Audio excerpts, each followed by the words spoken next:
हाँ तो प्यारे बच्चों, महक क्लासेज में एक बार फिर से आप सभी बच्चों का स्वागत है।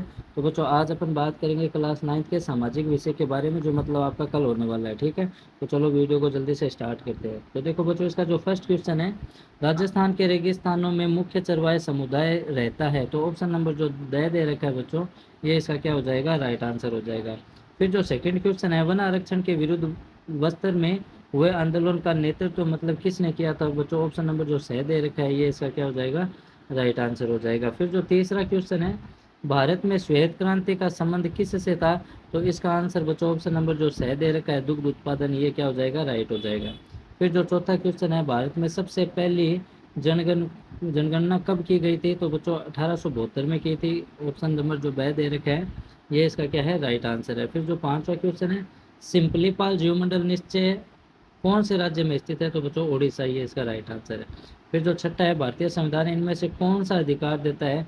तो बच्चों इसमें ऑप्शन नंबर जो दे रखा है आपको, ये जो जीविका का अधिकार है, ये इसका क्या हो जाएगा, राइट आंसर हो जाएगा। फिर जो सातवां क्वेश्चन है, ये कह रहा है निम्नलिखित में कौन सा राजनीतिक कार्यपालिका का हिस्सा नहीं है। तो बच्चों गृह मंत्री, ऑप्शन नंबर जो है, ये इसका क्या है, राइट आंसर है। फिर जो आठवां क्वेश्चन है, वर्तमान में भारतीय संविधान में कुल कितने मूल अधिकार है। तो बच्चों ऑप्शन नंबर जो दे रखा है, ये इसका राइट आंसर है।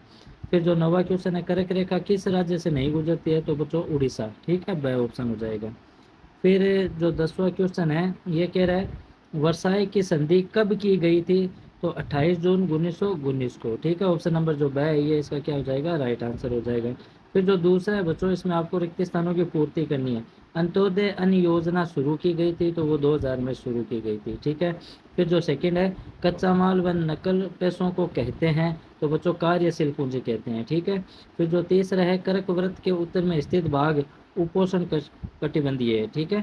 फिर जो चौथा है, भारत की खारे पानी की सबसे बड़ी झील है बच्चों चिल्का। फिर जो पांचवा है, मसाई में माँ शब्द का क्या अर्थ है, मेरे लोग, ठीक है। फिर जो ये आगे वाला क्वेश्चन है, imperial forest research institute Dehradun में स्थित है, ठीक है। फिर जो सातवां है, भारतीय संविधान कब लागू हुआ था, 26 जनवरी 1950 को।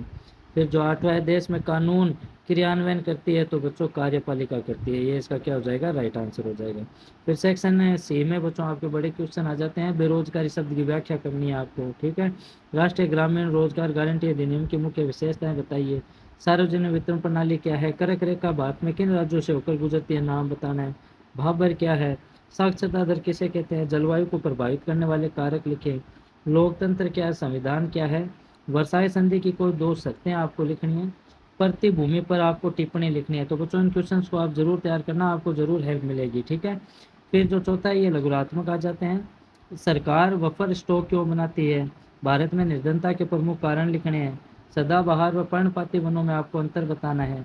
स्वस्थ जनसंख्या कैसे लाभकारी है, समझाइए। तो जो पांचवा क्वेश्चन है, पूर्वी घाट व पश्चिमी घाट में अंतर लिखना है। भारत में स्वतंत्र व निष्पक्ष चुनाव के समक्ष 3 चुनौतियां लिखनी है आपको।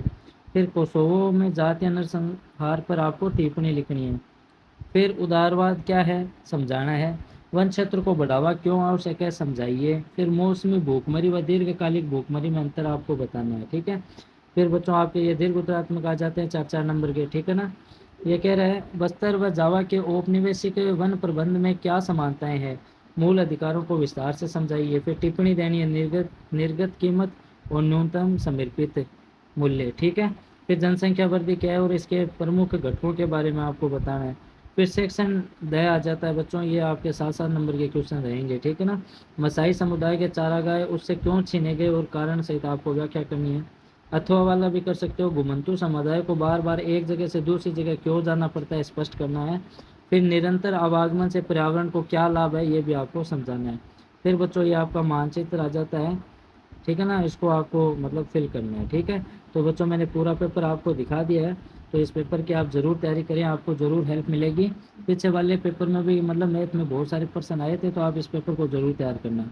अब अपन नेक्स्ट पेपर में मिलेंगे, तब तक के लिए बाय।